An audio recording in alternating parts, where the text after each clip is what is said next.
Buenas noches a todos, compañeros. Les saluda Ever Nicolás y tengo el gusto de poder impartir el curso con ustedes junto a la licenciada Sharon Martínez.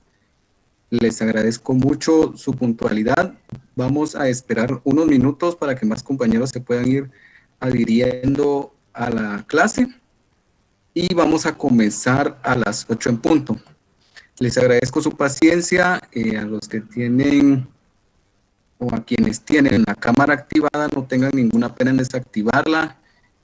A veces esto pues no permite que la conexión nos fluya a todos de una manera fluida, ¿verdad? Entonces, si desean apagarla, por mí no hay ningún problema, o si desean mantenerla encendida, pues de cualquier forma no hay ningún problema. Entonces, como les comentaba, empezamos a las 8 en punto y nuevamente gracias por la puntualidad.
noches, compañeros. Mi nombre es Sharon Martínez y nos acompaña también el licenciado Ever Nicolás. Nosotros todos vamos a estar a cargo de este curso de Introducción a la Legislación Tributaria Nacional.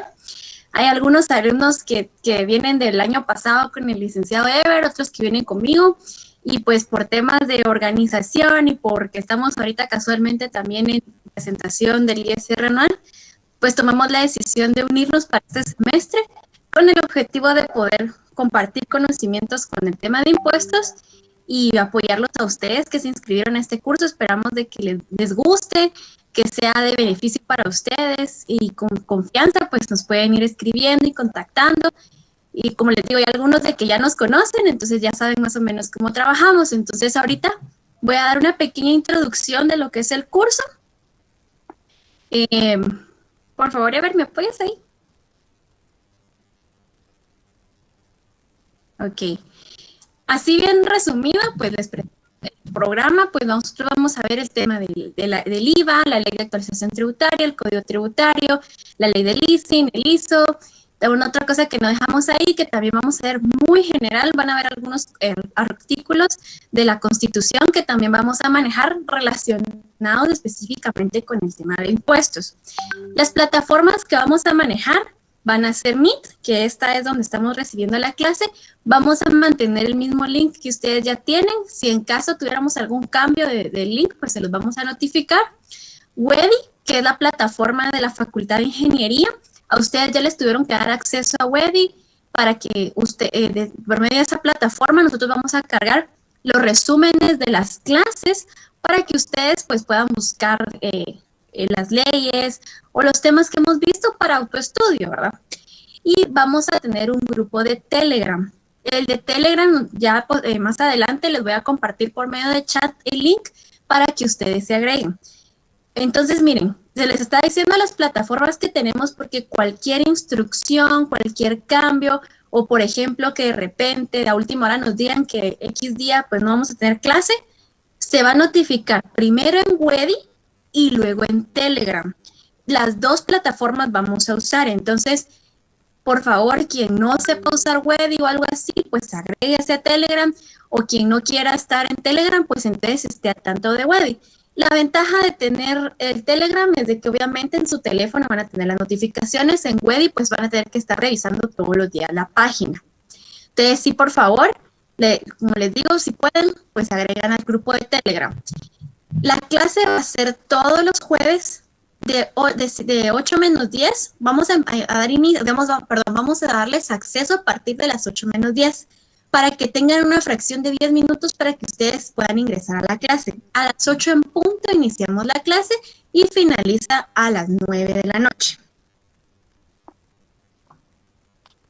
Siguiente, por favor. Ok. Las actividades que vamos a tener en el curso van a ser tareas y pruebas cortas.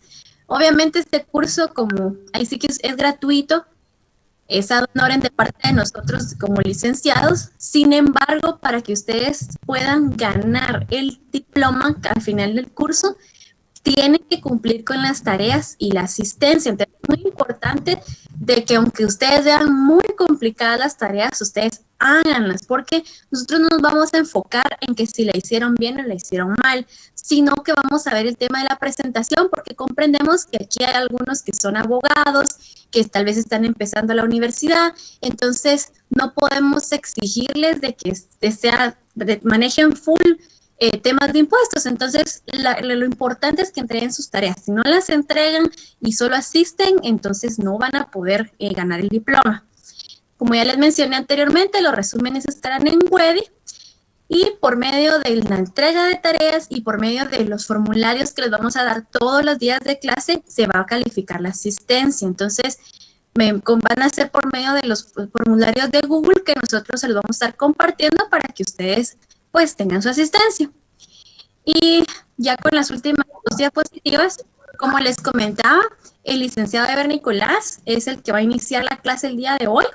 Ustedes lo pueden buscar en LinkedIn. Yo les recomiendo que con el objetivo que ustedes validen pues la experiencia que nosotros tenemos para que ustedes también estén al tanto de quiénes son sus catedráticos, pues nos pueden buscar y agregar por medio de LinkedIn. Entonces ahí está el usuario de Ever y está también su correo electrónico para que ustedes lo puedan contactar.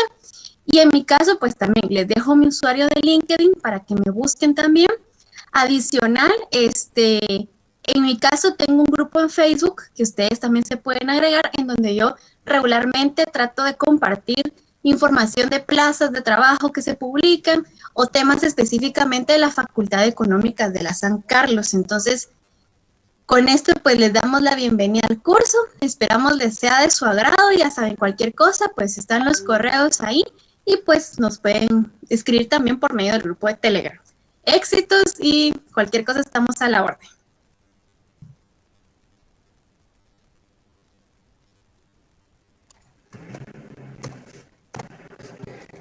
Muchas gracias, Sharon, por la introducción. Muy bien, compañeros. Entonces, vamos a entrar de lleno a empezar a ver temas principales acerca de los tributos, temas muy generales. Como decía la licenciada Sharon, vamos a tratar tal vez de no ver cosas así tan específicas, porque lo que decía ella, ¿verdad? Comprendemos que hay muchas de las personas que están acá, que algunos están iniciando en la universidad, quienes ya tengan mucha experiencia, quienes ya pues manejen bastante estos temas, les vamos a pedir un poquito de paciencia mientras vamos evolucionando las bases y que todos podamos ir encaminados y lograr el objetivo final, que es que todos logramos aprender un poco acerca de los tributos acá en Guatemala.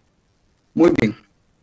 Vamos a iniciar entonces, y el principio de todo, ¿verdad? Que sería lo que siempre prevalece, la base sobre lo que está subsanado nuestro derecho positivo acá en Guatemala, que es la Constitución. Y rápidamente tenemos como referencia los artículos 239 y 243. Acá están parafraseados o solo están una pequeña fracción del artículo. Si ustedes lo quieren consultar más adelante, pues no hay ninguna pena, lo pueden ir y lo pueden buscar. Pero tenemos que el artículo 239 establece que es el Congreso, el órgano legislativo acá en Guatemala, el que debe de aprobar los impuestos, arbitrios, contribuciones especiales. Vamos a ver también más adelante de qué forma el Código Tributario pues divide el tipo de tributos que nosotros pagamos acá en Guatemala. Pero como les digo, la base es que debe estar aprobado por el Congreso para que la ley pueda existir. El artículo 243, dice que el sistema tributario debe ser justo y equitativo. Aquí quiero hacer una pausa. Vamos a ver más adelante también lo que son los principios tributarios, en lo que vamos a tratar de ampliar estos términos de justo y equitativo, ¿verdad? Porque ¿cómo así que se supone que unos pagamos más, otros pagamos menos a primera vista? Lo vamos a ir interpretando más adelante. Y también indica el artículo que para el efecto que las leyes tributarias estén estructuradas conforme al principio de capacidad de pago. Otro principio que vamos a detallar adelante. Como les digo, esta es la base como tal de lo que nosotros podemos ir interpretando o de lo que nosotros sabemos que parten los impuestos, ¿verdad? Entonces, brevemente, porque esto es un tema bastante amplio, de verdad, hay doctos en tributario a nivel internacional que no terminan de concluir que es un derecho tributario, pero nosotros lo vamos a ver tema general, ¿verdad? Hay un modelo de código tributario que está también disponible en internet, es público, se puede descargar y es como, por decirles, un borrador de lo que los códigos tributarios de cada país podrían usar para hacer el código tributario que les corresponda, ¿no? Valga la redundancia. Y en el caso de Guatemala, pues al hacer un comparativo entre este modelo y lo que nosotros tenemos finalmente como código tributario, pues podemos ir comparando que sí tomamos varias cosas de lo que aquí se determinó. Para el ejemplo tenemos el artículo 13, que dice que el derecho tributario son prestaciones en dinero que el Estado, en el ejercicio de su poder de imperio. ¿Qué quiere decir lo del poder de imperio? Quiere decir que es el ejercicio, la fuerza administrativa que tiene el Estado para poder exigirnos que le paguemos esos impuestos, esos tributos. Aquí en Guatemala también vamos a aclarar que no se deben pagar impuestos en especie. La ley no permite que nosotros hagamos esto, sino que la única forma de pagar impuestos es monetaria, ¿verdad? A pesar de las diferentes formas en las que la SAT ha habilitado últimamente para poder pagar los impuestos, no deja de ser de forma monetaria que lo estamos pagando, ¿verdad? Y de manera de ejemplo, en Ecuador, el artículo 1 dice que entiéndase por tributo las tasas y las contribuciones especiales o de mejora. Esto es, por decirlo así, una forma de, si lo vamos a comparar después con el Código Tributario guatemalteco, vamos a ver que se parece a las definiciones que tenemos, con la salvedad de que nuestro Código Tributario en Guatemala no nos especifica que es una tasa, no está entre los términos que se desarrollan en nuestro código. Y aquí tenemos entonces que en Guatemala no existe una definición como tal de lo que es el derecho tributario en ninguna legislación vigente. Pero lo que se asemeja, si lo queremos ver de alguna forma, es el artículo 9, que establece qué son los tributos. Y los tributos, pues como ya les decía, es lo que nos cobran en dinero el Estado, exige con el poder que tiene, ¿verdad?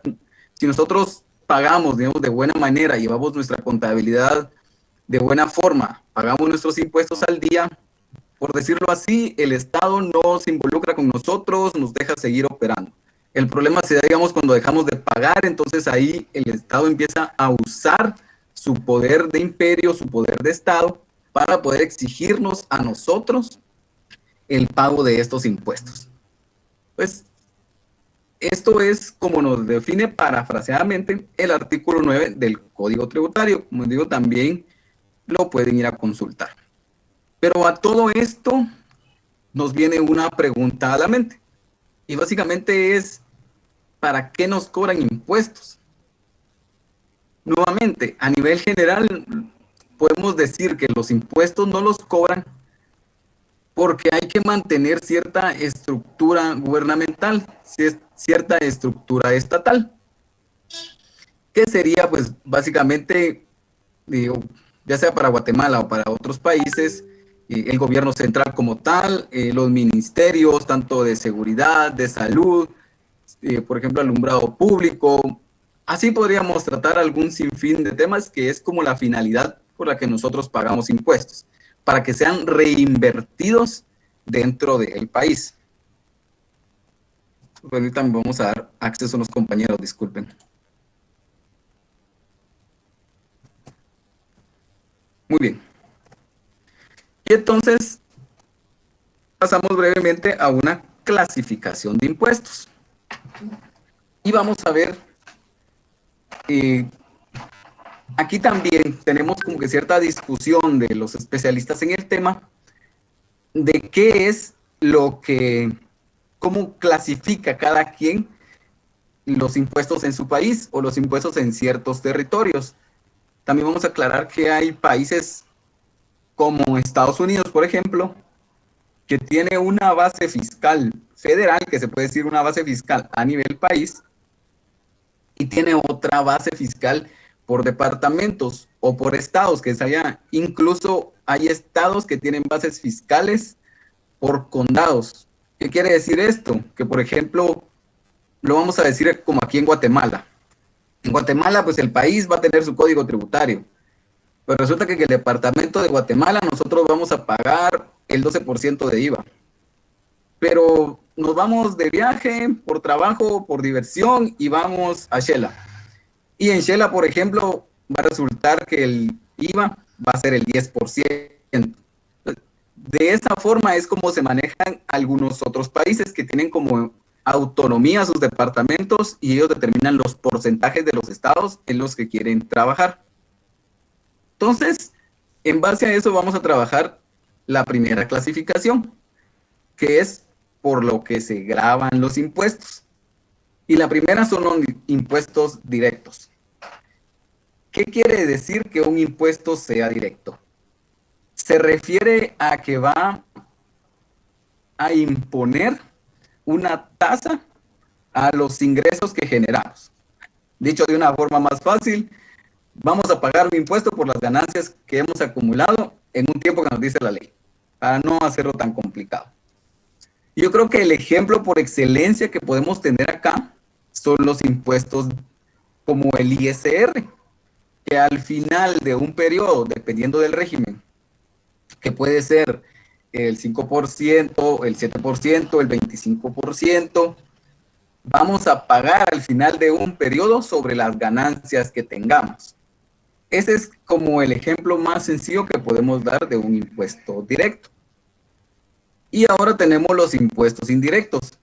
Si los impuestos directos gravan las ganancias, ¿qué gravan los impuestos indirectos?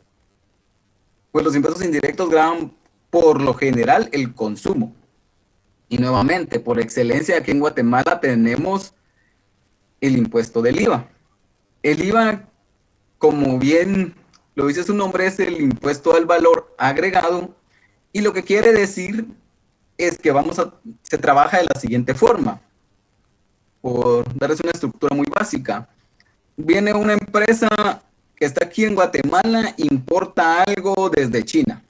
Pues al momento de importarlo, cuando entra por la aduana, paga un IVA. Bien, pues ese IVA, si el costo del producto eran 100 quetzales, al agregarle el IVA, van a ser 112. Entonces, cuando esta empresa aquí en Guatemala venda ese producto a una distribuidora, cualquiera, una empresa más pequeña, ya no lo va a vender en 100, que era como venía en el precio costo, sino le va a aumentar el IVA a los 112, y entonces la distribuidora, su nuevo costo son 112. Pero ¿qué pasa? Que esta distribuidora, por ejemplo, le vende a una tienda de barrio, y entonces a esos 112 le va a acumular también el IVA, y ya no van a ser 112, sino que a la tienda de barrio se los va a vender a 125, por darles un ejemplo. ¿Y qué pasa entonces? Que esta tienda de barrio a nosotros lo termina vendiendo, por ejemplo, en 130. Entonces, todas esas acumulaciones, por decirlo así, que la base es 100 y llegó a 130, esos 30 que se fueron acumulando, al final van a pagar ese impuesto de IVA, ¿verdad? Impuestos al consumo, impuestos indirectos, si lo queremos relacionar de esa forma. Luego tenemos una clasificación de impuestos por su finalidad. Y tenemos los impuestos fiscales, que son básicamente los que conocemos, ¿verdad? Que son IVA, ISR, ISO, podría ser también YUSI. Son como la estructura de los impuestos más comunes que nosotros vemos día a día. Pero tenemos también impuestos extrafiscales. Vamos a ver entonces que los impuestos extrafiscales son aquellos impuestos que la administración tributaria, para el caso de Guatemala, SAT, en diferentes países serán el Ministerio de Hacienda, un Ministerio de Finanzas, etcétera, van a determinar a cierto producto. ¿Y cuál es la finalidad de determinarle un impuesto más a cierto producto? Pues que la finalidad es que a la larga, por el costo, el aumento en el valor de ese producto, se deje de consumir. Bien, ¿y cuál podría ser un ejemplo más sencillo para ver el tema de los extrafiscales? Aquí no se ha dado tanto, pero por ejemplo en México, hace aproximadamente 5 años, puede que un poco más, el gobierno impuso una tasa impositiva más o menos del 10% a las bebidas carbonatadas, entiéndanse gaseosas, entiéndanse algunos tipos de refrescos, como los que nos gusta aquí, jugos, si lo quieren ver así. ¿Y cuál era la intención? Como vieron que en México se consumían demasiadas gaseosas, intentaron subir el precio para que la gente dejara de consumir, y se supone que esa elevación de precio, ese impuesto extra que se está pagando, es invertido, en este caso, en el Ministerio de Salud, para tratar a las personas que se enfermaran por obesidad o tuvieran algún problema en los riñones, por ejemplo. Entonces, eso es lo que se intenta con un impuesto extra fiscal, llevar algún producto a una tasa muy alta para que muy pocas personas los puedan consumir y reduzca de alguna forma el gasto público que se pueda generar por consumir esos productos. Otro ejemplo muy claro, tal vez podría ser el tabaco. Como digo, aquí en Guatemala sí hay un impuesto al tabaco, pero es muy bajo. En otros países se ha elevado esta tasa impositiva, este porcentaje, para que su consumo vaya disminuyendo. Y por último, en esta clasificación tenemos a los parafiscales. Los parafiscales son aquellos que, si bien es cierto, no se cobran directamente por la administración tributaria, por una SAT en cada país, nosotros como contribuyentes al final los terminamos pagando y van a otra institución. ¿Cuál podría ser un impuesto parafiscal? En la mayoría de países podríamos hablar del Seguro Social, que acá es el IX, como les comentaba. Si bien es cierto, en Guatemala no lo cobra la SAT, pues nos los cobra otra entidad, y la idea es la misma de un impuesto, ¿verdad? Darnos algún beneficio a cambio de nosotros estar pagando. Digo, en este caso, para quienes están en planilla, pues el 4.83 cada mes, ¿verdad? Que va directamente hacia el IX. Entonces, sí los regula una ley como tal, sí está en ley que no lo cobren, pero no nos lo cobra directamente una administración tributaria. Entonces, como pueden ver, que un impuesto esté clasificado, digamos, como directo, no quiere decir que no pueda ser fiscal. Puede ser un impuesto directo y fiscal, como el ISR, por ejemplo, o indirecto y fiscal, como el IVA. Tenemos una tercera clasificación, que es de acuerdo a la actividad. Vamos a ver que de acuerdo a la actividad tenemos los generales. Nuevamente, vamos a poner de ejemplo el IVA, porque el IVA es general, ¿verdad? Se supone que en cada venta que nosotros desarrollemos, que nosotros tengamos, debemos de pagar un IVA. Y esto no importa si compramos un carro, si compramos una pastilla, si compramos una calculadora, cualquier cosa. Este impuesto es general porque a cualquier cosa le grava el IVA. Y tenemos los impuestos específicos. Y otra vez podemos retomar el tema del impuesto al tabaco, o podríamos tratar otros que tal vez los vemos más en nuestro día a día, que es el impuesto a los hidrocarburos, ¿verdad? El dichoso IDP que vemos nosotros en nuestra factura de combustible, que le suman 4 quetzales dependiendo del tipo de combustible, ¿verdad? Le suman 4.6, 4.7 o 1.3 quetzales por cada galón. Y tenemos también el impuesto al turismo, que va a las arcas del INGUAT, donde por hospedarnos nos cobran un 10% más, ¿verdad? Estos serían impuestos específicos. Y nuevamente, ¿verdad? Podemos ver cómo un impuesto puede ser indirecto, como el IVA, puede ser fiscal y puede ser general, ¿verdad?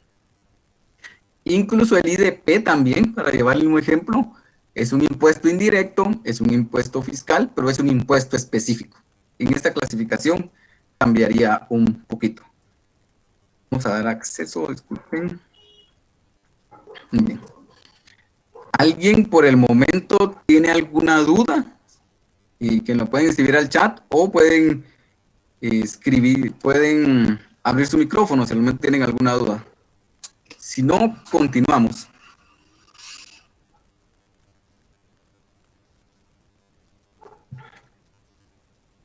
Bien, creo que no hay dudas, entonces seguimos adelante. Tenemos la otra clasificación, que sería de acuerdo al tiempo, que pueden ser periódicos o temporales. Bien, ¿cómo así periódicos? ¿A qué nos referimos con esto? Pues entendemos como periódicos aquellos impuestos que la ley nos determina que debemos de pagar cada cierto tiempo. ¿Cómo cuál? Como el ISR, que se paga de forma mensual, ¿verdad? En el régimen del 5 y 7%. Esos detalles los vamos a ampliar en clases posteriores, pero vamos a ver que este impuesto tiene una determinación mensual y por eso se convierte en periódico. Mes a mes, mes a mes, mes a mes, mes a mes, nosotros debemos de pagar bajo este régimen. Siempre en el ISR tenemos el periódico del dichoso ISR por pagos trimestrales. Vamos a dar nombres más técnicos, ¿verdad? Pero ahorita, por ejemplo, de trimestre en trimestre en trimestre nosotros vamos a ir pagando. Luego tenemos los temporales. ¿A qué le llamamos temporales? Se supone que en una línea de tiempo, pues los periódicos ya son como temporales, ¿verdad? Así por secciones. Lo que se supone con los temporales es que deberían de durar un año nada más, por decirles un ejemplo. Entonces vamos a pagar cada 2 meses un impuesto del 2%, ahora digamos por nuestra compra de agua o por nuestro consumo de energía eléctrica, por decirles algo. Porque este 2% va a servir para pagar el préstamo que se hizo el año pasado, de manera de ejemplo. Entonces, la SAT hizo sus cálculos, con el 2% más que nos aumenten ahí, sería suficiente por un año. Entonces, este sería temporal. Si bien es cierto, es periódico, que nosotros vamos a pagar un impuesto cada 2 meses, se convierte en temporal porque no va a estar en una línea de tiempo muy amplia y la ley va a definir cuando salga que su durabilidad va a ser únicamente de un año. Ahora hay un caso curioso aquí en Guatemala. Tenemos lo que era el IEMA en su momento, hace muchos, muchos años, que se supone que iba a ser un impuesto temporal. El IEMA pasó a ser IETAP, un impuesto extraordinario a los tratados o los acuerdos de paz. Pero lo único que han venido haciendo es cambiando de nombre, porque ese IETAP después se convirtió en ISU, y así hemos venido, ¿verdad? El impuesto que en teoría iba a ser temporal, únicamente como para cubrir esa parte de los tratados de paz, pues ahora ya se volvió un impuesto fijo que los contadores no nos dejarán mentir que ya lo tenemos en nuestro presupuesto, ¿verdad? Ya hacemos cálculos en base a lo que deberíamos de pagar de ISO cada año.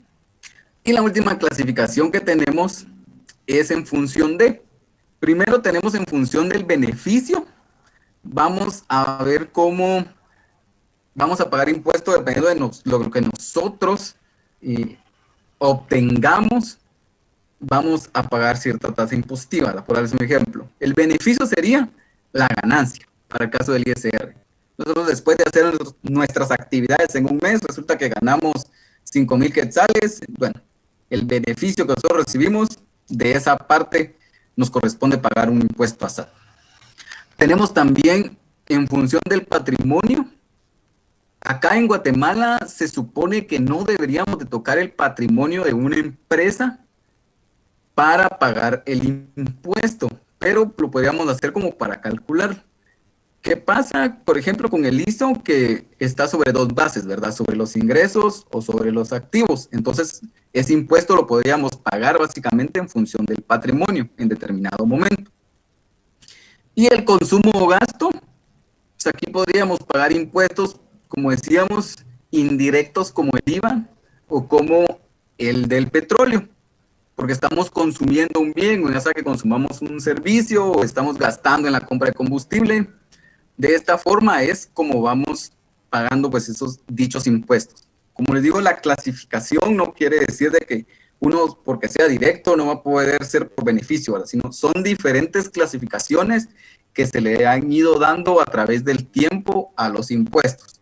Y esto pues no es únicamente para Guatemala, sino que estamos hablando de que son clasificaciones mundiales, ¿verdad? Las podemos ir viendo en diferentes partes del mundo. Vamos a tratar entonces otro tema, que sería los principios constitucionales. Y vamos a ver qué entendemos por principio. Por principio entendemos como una base, ¿verdad? Como el inicio de algo. Para un tema jurídico, podemos ver cómo el tema del principio es acerca de lo que nosotros tenemos que partir para poder llegar a algo, ¿verdad? En este caso, nuestros tributos. Y los principios no deben de ser violados, porque si estos principios en algún momento se llegan a violar, pues entonces vamos a entrar en un conflicto, ¿verdad? Se supone que eso es lo único que me salvaba a mí para pagar impuestos en especie. ¿Por qué ahora yo sí debo pagar esos impuestos en especie, verdad? Se está violando un principio. por darles un ejemplo a grandes rasgos, ¿verdad? Aquí tenemos definiciones que pues validé en algunos diccionarios o jurídicos, ¿verdad? Y tenemos como inciso A, que es la base sobre la cual hay un fundamento, hay un origen o hay una razón fundamental, ¿verdad? Para que algo se ejerza. ¿Cuál sería la base para un impuesto? Lo que les comentaba, a la larga se entiende que el impuesto se está recolectando para un beneficio de la sociedad. Cualquiera de las proposiciones o verdades por donde se empiezan a estudiar las facultades de cierta materia. Estamos viendo el principio, lo que estamos viendo aquí es en general, no estamos viendo una determinación de principio tributario como tal. Y la última es como la más apegada a derecho, es la norma no legal, supletoria, que no podemos cambiar, que no debemos tocar, si lo queremos ver así, y constituida por una doctrina. ¿Cuál sería, digamos, nuestra doctrina en este principio? Pues estamos hablando que estos principios deberían de estar formados desde nuestra base, que era lo que platicábamos, los artículos 239, 243, que están en nuestra Constitución, ¿verdad? Continuando con el tema, entonces tenemos el principio de legalidad.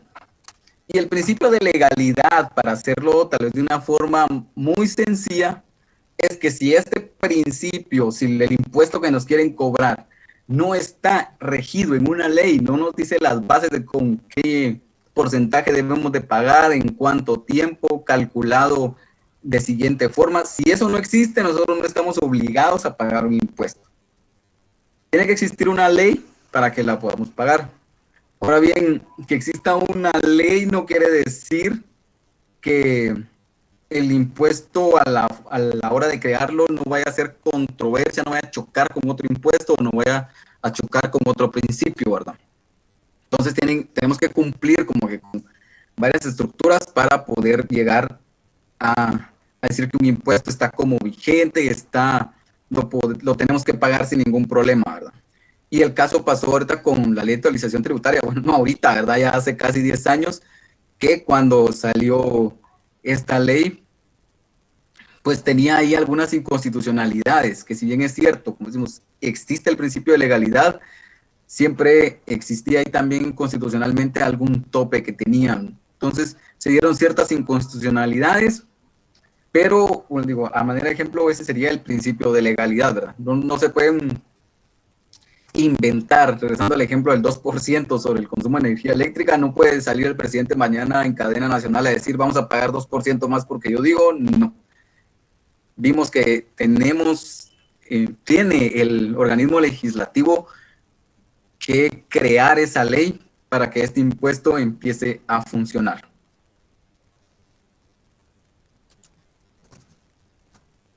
Tenemos después el principio de capacidad de pago. ¿Y qué quiere decir este principio de capacidad de pago? Quiere decir que nosotros, o más bien la administración tributaria, el gobierno en general, no debería de quitarnos tanto dinero que nosotros no podamos sobrevivir.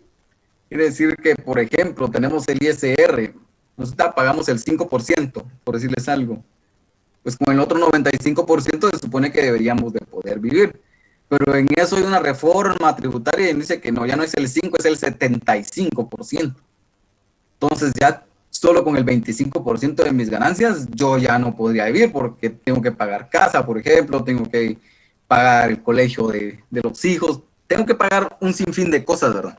Entonces no podríamos tener ese 75% sobre un impuesto y a eso le tendríamos que sumar el 12% del IVA y tendríamos que hacer muchos cálculos, ¿verdad? Entonces, se supone que cuando se crea un impuesto tendrían que analizar la SAT, que realmente no se está violentando este principio. Pero hay algo bien curioso, si lo queremos ver de alguna forma, hay algo que siempre causa dudas, y es cómo se calcula la capacidad de pago. Si no es lo mismo quitarle 100 quetzales a una persona que gana el sueldo mínimo, que quitárselo a una persona que gana 20,000 al mes.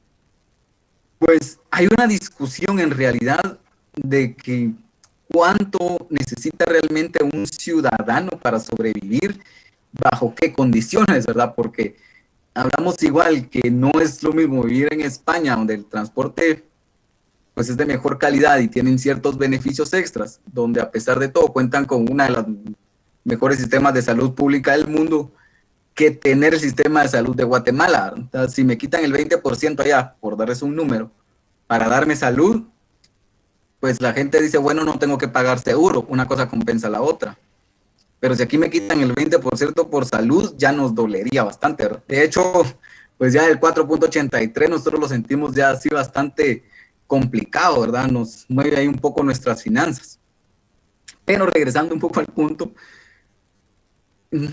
se evalúan varios factores para determinar cuál es la capacidad de pago de los contribuyentes, de los ciudadanos y bajo qué condiciones, ¿verdad? No es como que haya una tablita de yo gano tanto, me quitan tanto, me sobra tanto, no, yo mi capacidad de pago, entonces no voy a pagar ese impuesto. No es tan así, ¿verdad? Y acá, pues en la diapositiva, para no perder el link de la consulta que hice, se los voy a trasladar al final de la clase. Esta es una página donde hay un estudio referente a este tema de capacidad de pago. Si lo pueden leer, pues excelente, o darle ahí una ojeadita para entender un poquito más este tema. Luego tenemos equidad tributaria. ¿A qué nos referimos con el tema de equidad tributaria? Básicamente, equidad la vamos a entender como que todos deberíamos de pagar los mismos porcentajes por nuestras ganancias. Deberíamos de tener que el que gana menos pues, pague menos, y el que gana más pues que pague más, ¿verdad? Esa sería como la lógica de un principio de equidad tributaria. Y aquí es donde tenemos también, hay un debate acerca de esto, y vemos que hay impuestos progresivos. Esta podría ser incluso otra clasificación, ¿verdad? Y los impuestos progresivos, volvemos al ejemplo del IVA, que quiere decir que el impuesto se va trasladando, ¿verdad? Del importador a la distribuidora, a la tienda de barrio, a nosotros, que somos el consumidor final. La cadena puede ser mucho más grande, pero este es el ejemplo, ¿verdad? Entonces, al tener un impuesto progresivo, no es lo mismo que alguien que compra solo la canasta básica pague el IVA, a que alguien que puede hacer súper cada semana pague ese IVA, ¿verdad? Porque no le va a afectar de diferente manera. Y tenemos los impuestos regresivos, que básicamente serían como al revés, ¿verdad? Entonces, como usted gana más, entonces a usted le voy a subir el porcentaje. Y como usted pues ni siquiera llega al sueldo mínimo, pues ni siquiera le voy a cobrar. Esa sería como la clasificación. El ejemplo del regresivo podría ser el ISR, trabajándolo como se conoce comúnmente, ¿verdad? El ISR en el régimen sobre ingresos, que hasta 30,000 quetzales un 5%, a partir de ahí un 7%. Muchos no llegarán a los 30,000, entonces sobre el 5%. Pero los que pasan de 30,000, el 7%, entonces ahí vemos como un impuesto regresivo, ¿verdad? También se hizo la consulta, se ha hecho la consulta del debate de entonces cuál es el mejor sistema para cobrar impuestos en un país. Y la verdad es que la respuesta le corresponde a cada país. Dependiendo de cuál sea su carga tributaria, dependiendo de cuáles sean sus beneficios fiscales y de muchos factores, esa va a ser la fórmula como la que debería de seguir ese país para que sea lo más equitativo posible, ¿verdad? Porque también se debía el debate de que, digamos, muy bien, todos pagamos el 12% de IVA, por decirles algo. Pero como les decía, no es lo mismo pagar el 12% de IVA de 500 quetzales que se van a comprar en un supermercado para alguien que gane el mínimo, que igual va a ser la tasa del 12% para alguien que compra 3,000 quetzales de súper cada 15 días, ¿verdad? ¿Y qué decían entonces? ¿Cuál era como la contraparte de esto? Se decía que las personas que ganaban más, a la larga pagaban más impuestos, y que esas personas cubrían las necesidades de quienes no ganaban lo suficiente. Es un debate, realmente aquí no nos vamos a poner a decir sí, porque los ricos, porque los pobres, no. Es como estando las perspectivas de cómo los doctos de esta materia tributaria pues han manejado estos temas, ¿verdad? Tenemos principio de proporcionalidad. Quiere decir que cada sujeto pasivo, y vamos a empezar a usar ya un poco más de términos, debe de pagar los impuestos que le corresponden de acuerdo a su riqueza. Y regresamos al tema del ISR, por ejemplo, ¿verdad? Que hablábamos del 5% y del 7%. Y vamos a aclarar que es un sujeto pasivo, también para no complicarnos mucho, vamos a decir que el sujeto pasivo es básicamente el contribuyente, el que paga el impuesto, ¿verdad? A grandes rasgos, sin entrar demasiado en la materia. Y como vemos, este principio está muy ligado a la capacidad de pago, ¿verdad? Porque si nosotros no tenemos suficiente dinero para pagar un impuesto, que todavía nos quiten, no se ve como muy sano financieramente, ¿verdad? Pues ahí es donde hace cierto choque y ahí es donde también estos dos principios van muy ligados uno con el otro. Tenemos un principio de irretroactividad y estos principios, pues, aclarar que no, que algunos pues no son específicamente de temas tributarios, sino que acá, por ejemplo, el principio de irretroactividad se encuentra en la Constitución, en el artículo 15, y habla específicamente de temas penales, ¿verdad? De situaciones con personas que ya van directamente a la cárcel. Pero en resumidas cuentas, lo que quiere decir es que si hoy sale una ley que nos va a cobrar 3% más de ISR, lo que nosotros hayamos ganado a partir de ayer, por ejemplo, de ayer para atrás, no nos pueden ir a cobrar el 10% sobre eso. Tiene que ser a partir de mañana, por ejemplo. Si nosotros nos encuentran un ajuste porque calculamos mal un impuesto, pues nosotros nos van a cobrar sobre la base que estaba vigente en ese tiempo, el porcentaje sobre lo que nos venían cobrando antes. Por ejemplo, yo en el 2018 se me olvidó ingresar una factura. Entonces eso representaba 150 de impuesto con la tasa del 7%.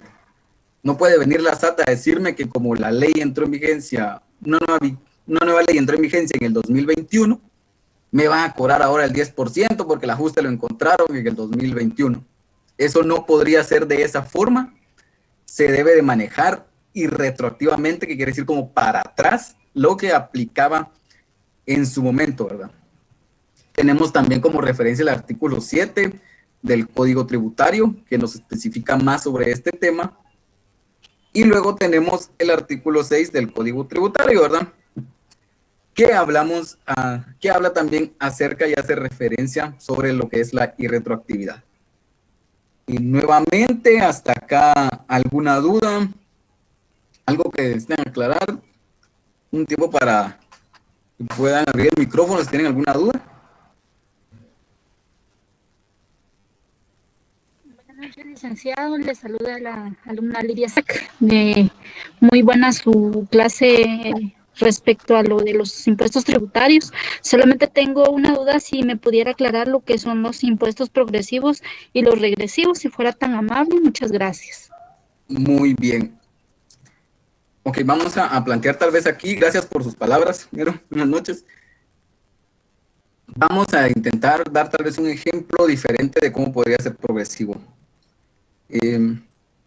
Tal vez con el impuesto a la distribución del petróleo, que se maneja más o menos de la siguiente forma. Como ustedes saben, pues acá en Guatemala no contamos con refinerías, entonces el combustible que nos llega a través de barcos, lo importamos, y eso viene a los depósitos gigantescos de Shell, Puma, Texaco, que son las tres más grandes de acá del país, ¿verdad? Pues entonces, a ese impuesto, cuando viene a Guatemala, paga el primer IDP, el primer impuesto a la distribución del petróleo. ¿Qué pasa? Que cuando sale de estas estaciones, de estos almacenajes hacia la estación de combustible, hasta la gasolinera, cuando llega a la gasolinera se la cobran y aparte le suman el IDP. Entonces aquí va como un impuesto, se traslada el impuesto y eso lo convierte en progresivo también, ¿verdad? Porque lo vamos trasladando así como de uno en uno. Porque la gasolinera lo que hace es que cuando nosotros vamos a comprar gasolina, pues nos traslada ese impuesto, ¿verdad? Y lo podemos ver en las facturas. Es progresivo porque básicamente va haciendo una cadenita, ¿verdad? Y va aplicado casi siempre al tema de consumos, porque el IVA sería ese mismo ejemplo de cómo vamos trasladando un impuesto de comprador a comprador. Y luego tenemos el regresivo, que el regresivo es cuando lo que nos afecta casi siempre son los ingresos. Decíamos que tenemos el ISR, que si uno gana menos de 30,000 en su negocio o sobre lo facturado, pues va a aplicar esa tasa del 5%. Y si uno gana más de 70,000 o en este caso factura más de 30,000, va a ejercer una tasa del 7%. Regresivo porque entre más ganamos, más es la tasa que nosotros debemos de pagar de impuesto. No sé si ahí le quedó un poquito más claro. Sí, licenciado, muchas gracias. Muy bien, a la orden. Tenemos entonces el principio. Licenciado, ¿qué tal? Buenas noches. Hola, buenas noches. María Alejandra de León le saluda. Solo tengo una consulta. ¿Cuál sería la diferencia entre los principios de capacidad de pago y de equidad tributaria? Gracias. Muy bien. La capacidad de pago, en resumidas cuentas, lo que quiere decir es que si nosotros no tenemos suficiente dinero o ganamos muy poco como para pagar impuestos, por justicia tributaria no deberían de cobrarnos impuestos, o la tasa que nos deberían de cobrar debería ser muy pequeña. Y no debería de afectar directamente lo que una persona tenga el dinero necesario para poder sobrevivir, ¿verdad? Para subsistir, básicamente. Entonces, digamos lo que les decía, si a una persona que gana el sueldo mínimo le van a quitar 500 quetzales de impuestos, sí va a afectar sus finanzas, ¿verdad? Pero si a una persona que gana 20,000, 30,000, que le quite 500 quetzales, para esa persona no va a ser algo así demasiado grande, ¿verdad? No va a sentir el mismo efecto que una persona que gana el sueldo mínimo. Entonces, tiene que haber ahí esa capacidad de pago, ¿verdad? Que no toque tanto el dinero del contribuyente a manera de que no lo dejen ni sobrevivir, ¿verdad? Y el otro que me preguntaba, perdón, era el de equidad tributaria. La equidad tributaria se trata de que el que más gane debería de pagar más. Y va con esto que hablábamos, ¿verdad? De los progresivos y regresivos. Se da cuenta, digamos, el de capacidad de pago, es que no me toquen mi dinero, por decirlo de alguna forma. Y el de equidad tributaria quiere decir que si yo gano más, voy pagando más. Quiere decir que si yo no gano nada y por ganar nada, pues no hay ninguna tasa impositiva, pues simplemente no iría a pagar. Si gano el sueldo mínimo y mi porcentaje para pagar es del 2%, pues ahí vamos bien, por decirle algo, ¿verdad? Pero yo gano 20,000, entonces sube al 5%, yo gano 70,000, sube al 7%, yo gano 100,000, sube al 10%. Esa sería como la equidad de ir viendo de que quien más gana, más impuestos debería de ir pagando. No sé si le quedó claro también o la terminé de confundir. Sí, muchas gracias, muy amable. Muy bien. Entonces regresamos al principio de doble tributación y nos dice el artículo 243 de la Constitución que no debe existir ese doble pago por una misma actividad.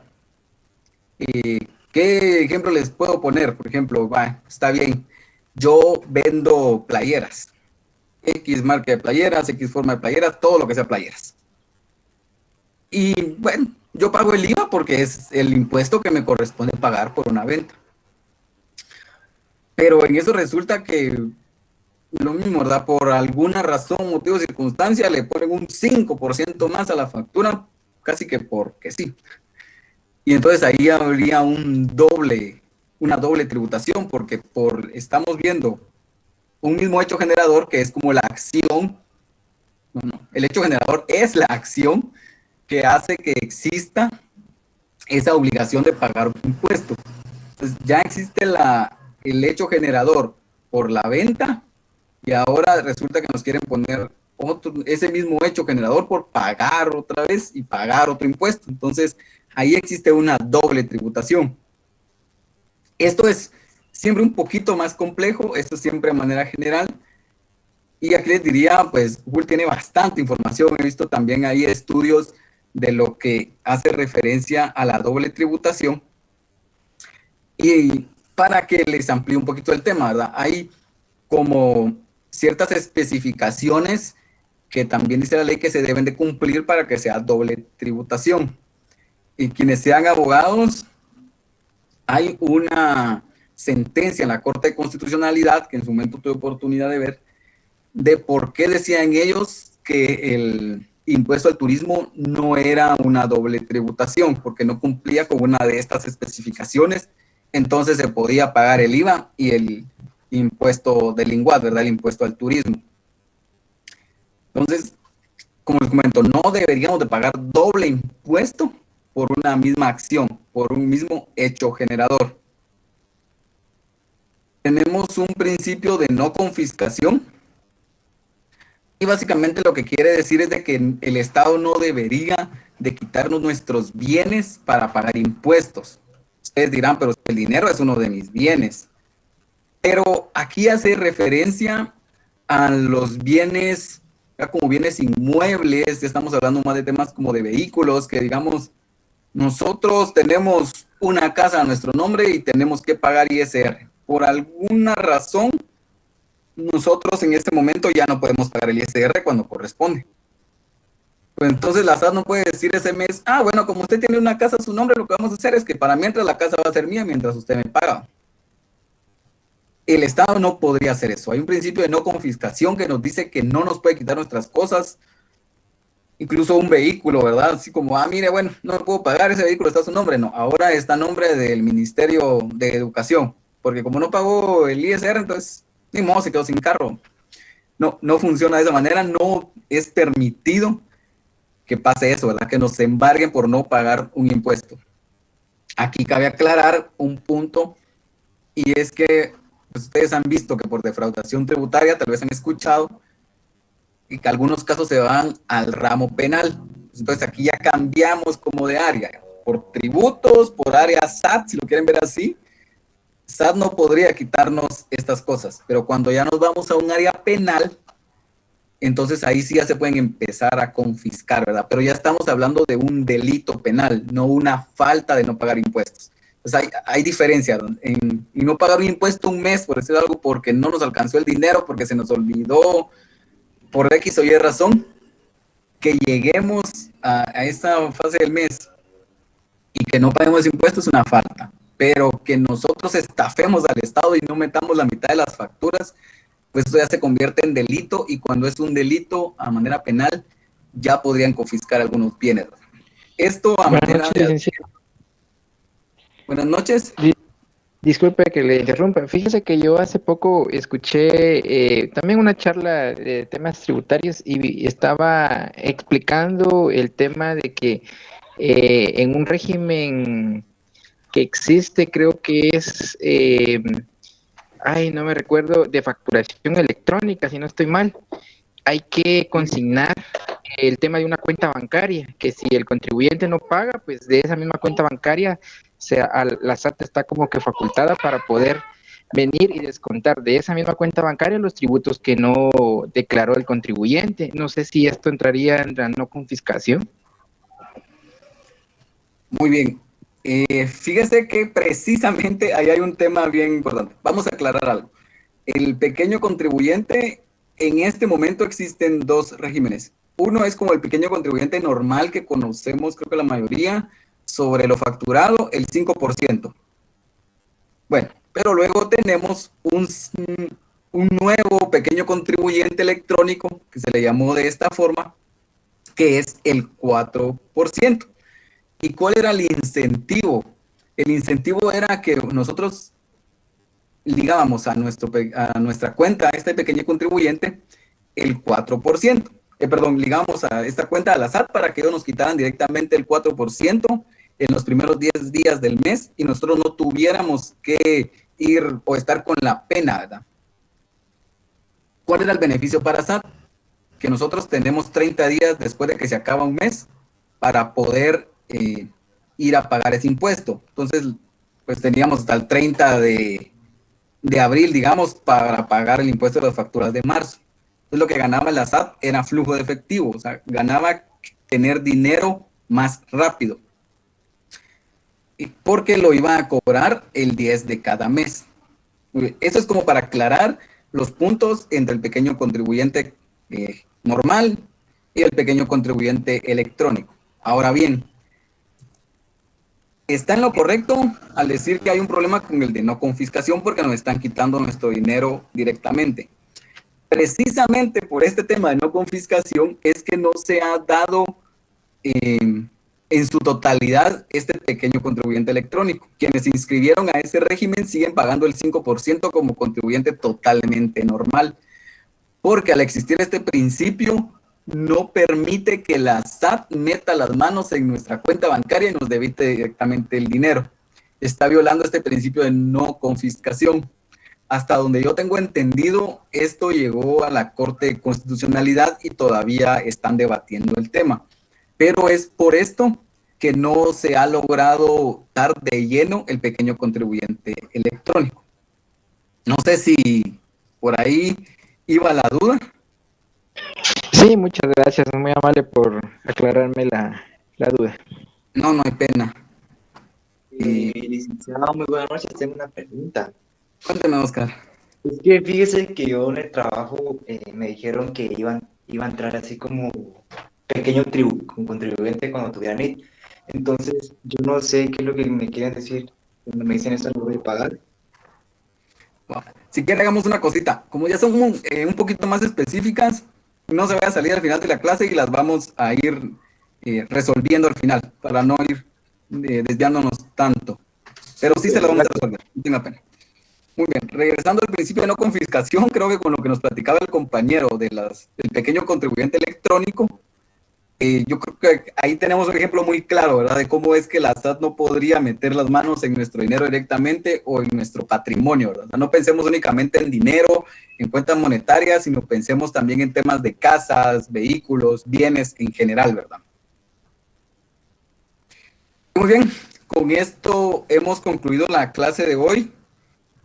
Por ahí nos pasamos unos pequeños minutos, pero les agradezco de verdad mucho su atención. Como ya les comentó la licenciada Sharon, pues vamos a manejar la plataforma Wedi, donde va a haber también por ahí una pequeña encuesta con la que nos pueden ayudar para ir viendo también hay algunas cositas. Y nada más agradecerles a todos su atención y su tiempo. Espero de verdad que se puedan ir siempre conectando para irles apoyando. Estamos a la orden. Y por mi parte ha sido de verdad un gusto estar con ustedes. Vamos a empezar a resolver dudas. Que tengan una excelente noche. Solo ahí estoy en el chat, les dejé cargada la tarea, la cual tienen que entregarla más tardar el miércoles de la otra semana. Entonces tienen hasta las 12 del miércoles para poder terminar su tarea.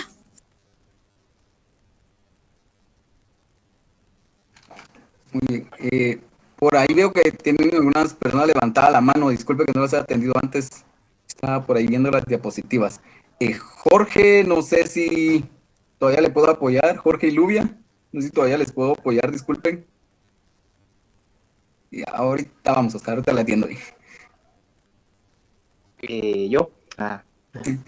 Sí, creo que Jorge y Lubia ya resolvieron su duda. Cuénteme, Oscar, me decía el pequeño contribuyente, ¿verdad? Lo que quieren decir básicamente, primer paso, usted debe sacar su NIT. Si ya es mayor de edad, pues debe sacar su NIT. Lo puede hacer ahora fácilmente a través de la plataforma de SAT. Ya lo puede hacer de forma digital. Al tener su NIT, usted debe inscribirse. También lo puede hacer de forma digital como pequeño contribuyente. ¿Qué quiere decir esto? Que usted les va a emitir una factura a ellos cada mes y sobre la factura que usted emita va a pagar el 5%. Puesto en números, quiere decir que si usted gana 3,000 quetzales, si usted a ellos les factura 3,000 quetzales, les va a pagar 150 de impuestos a la SAT. O sea, 150 de impuesto. O sea, Ajá, sí, sobre lo que usted facture, el 5% le tiene que pagar a SAT. Por supuesto que tiene que presentar un formulario para poder presentar este monto. Como le digo, primer paso, debe sacar su NID, debe de habilitar su SAT en línea, que sería el segundo. Ya teniendo el SAT en línea, pues debe de autorizarse como pequeño contribuyente, y ya después, cuando ya esté autorizado como pequeño contribuyente, se tiene que autorizar como emisor de facturas electrónicas, o FEL. Estos son como los 4 pasos principales. Y ya cuando esté facturando a esta empresa, tiene que pagar el 5% sobre lo que usted les facturó mes a mes. Súper, súper. Gracias, oye, por la... No por tenga información. pena. Si no, bueno, como siempre quedan ahí como puntos no tan claros, no tenga pena. Puede escribir en el grupo de Telegram, ahí lo podríamos ir apoyando. Y también, si yo no mal recuerdo, hay algunas presentaciones en la página de la SAT que le van diciendo más o menos paso a paso de cómo irse guiando. Y si no puede, también, no recuerdo, Rita se llama el chat interno de la SAT. Bueno, no es chat interno, pero el chat de SAT. Y ahí también le puede ir como preguntando cosas automáticamente, puede poner pequeño contribuyente, por ejemplo, y le va a empezar a desplegar opciones para que usted pueda irse apoyando, ¿verdad?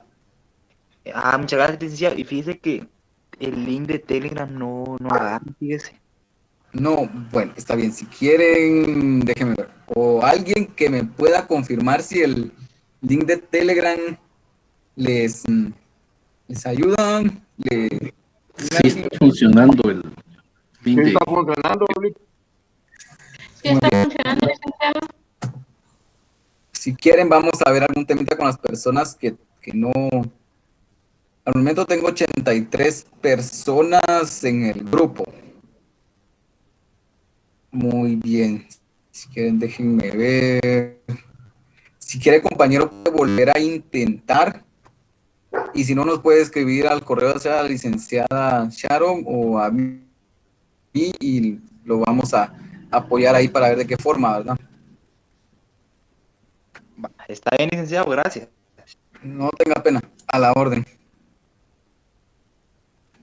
Buenas noches, Lick. Fíjese que a mí también no me estaba dando, pero yo intenté entrar desde la computadora. Cuando ya intenté entrar desde el teléfono, la aplicación descargada, ahí sí me logró entrar. No sé si ese mismo problema tendrá el otro compañero.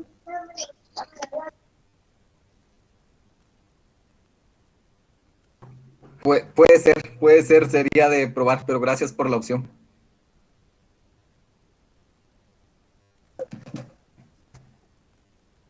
Si ya no tenemos dudas, como les comento, para mí ha sido un gusto, para la licenciada Sharon, y para mí ha sido un gusto poder compartir con ustedes esta primera clase. Los esperamos, créanme, con mucho gusto el siguiente jueves. Que tengan una feliz noche y desde ya un excelente fin de semana. Les agradezco. Buenas noches, licenciado. Buenas noches, Silvia. Yo tengo una duda. Gracias, Luis. Feliz noche. Feliz noche, licenciado. Queremos un momentito. Cuénteme, Silvia. Es la misma duda que tenía el compañero, pero ahora mi pregunta mía es, ¿tiene que estar la persona en planilla o no es necesario que esté en planilla, que esté así por contrato? Ya le comprendo, creo entender su duda. Mire, la realidad es que ahí pueden pasar 2 casos. No debería de estar una persona facturando y en planilla.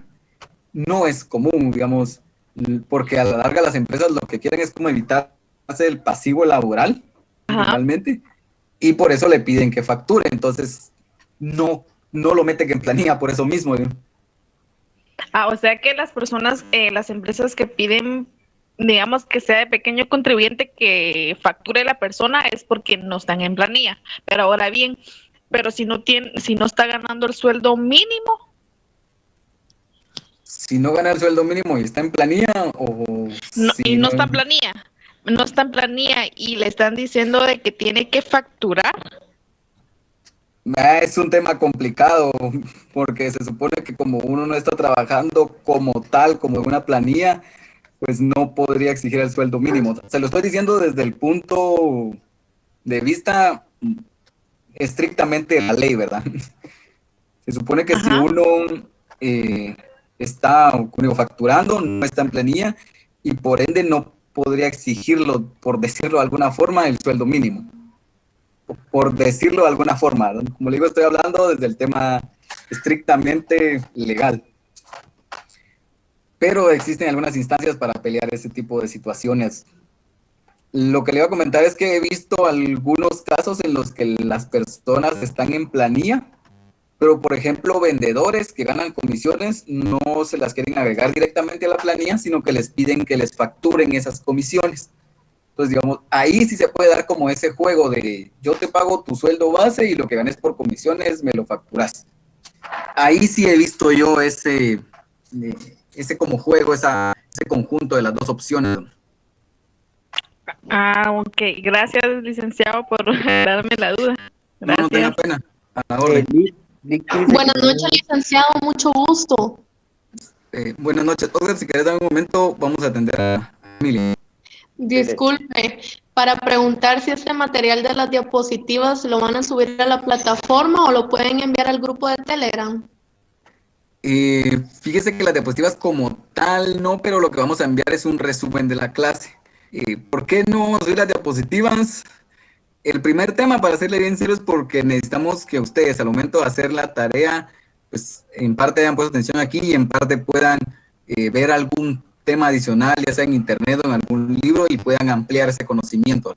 Que estamos conscientes que en una hora es un poquito complicado explicarles todo, pero esa es la intención, ¿verdad? Pero sí vamos a subir un resumen acerca de lo visto el día de hoy. De acuerdo, muchas gracias, feliz noche. Feliz noche. Oscar. Dice Lick que no me deja entrar al grupo de Telegram. No, como que no me sale válido link. Si quiere, hagamos una cosa.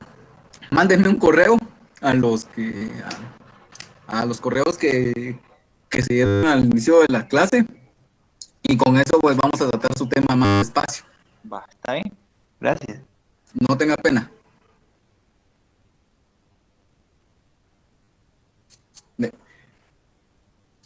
Gracias a todos nuevamente. Espero. Una pregunta, disculpe. Sí, José.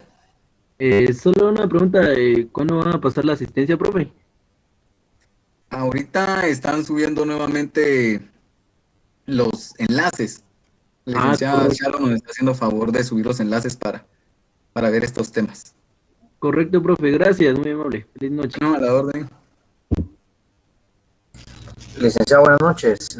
Víctor Herreros le saluda. ¿Qué tal? Buenas noches. Gusto en saludarle. Dos cosas. Solo para que me pudiese enumerar el segundo principio, y otro que tengo inconveniente con ingresar a UEDI. Ahora sí, lo mío no es Telegram, lo mío es UEDI. Lo suyo es UEDI, muy bien. Deme un momentito.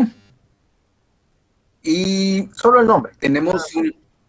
No tenga pena. Vamos a ver, yo por aquí tenía algo que de repente les puede ayudar con el tema de web. Les voy a enviar un correo ahorita al chat para que puedan escribir ahí y que ellos vean su tema directamente, porque esto no lo puedo tocar yo como tal.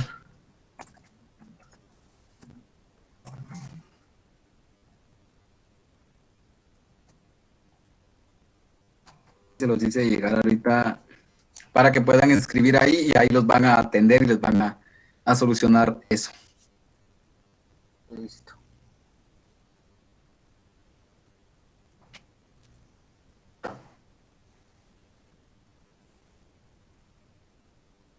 Excelente, entonces voy a escribir ahí. Muy bien, no hay pena. Gracias. Solo si me puede hacer favor del segundo principio. Perdone. Lo había olvidado. Denme un momentito, vamos a regresar. Es el principio de capacidad de pago. Capacidad de pago, ok. Se lo agradezco. Sí, no tenga pena. El principio de capacidad de pago, lo que básicamente es que la SAT no podría cobrarnos un monto muy grande o un monto que sobrepase nuestra capacidad de dinero. Mejor con números. Si yo gano 3,000 quetzales, que me quiten 700 quetzales de impuestos, va a afectar mi capacidad de pago, porque yo no tengo la capacidad de pagar 700 y sobrevivir el mes con 2,300 que me restan, ¿verdad? Si a eso le sumamos que yo pago algún alquiler, que yo tengo que pagar universidad, por ejemplo, el transporte ahorita que lamentablemente por todo lo que estamos pasando, pues se está volviendo más complicado. Entonces ahí vemos el tema de capacidad de pago, ¿verdad? La SAT, el Estado como tal, no debería de violar cierto monto nuestro para poder subsistir. No sé si por ahí le... Comprendo. Sí, licenciado, este principio lo podría relacionar con la inembargabilidad del salario. Fíjese que sí lo podría... sí, digamos, pero para que un salario se embargue ya estamos hablando de algo un poquito más fuerte. Yo en realidad no he visto que embarguen por temas tributarios. He visto que embarguen por temas familiares, sobre todo por estos juzgados de familia. Y lo que más se puede embargar es el 50% de su salario, es el máximo que la ley permite que se embargue. Ok, excelente. Muy agradecido, licenciado. No tenga pena, a la orden.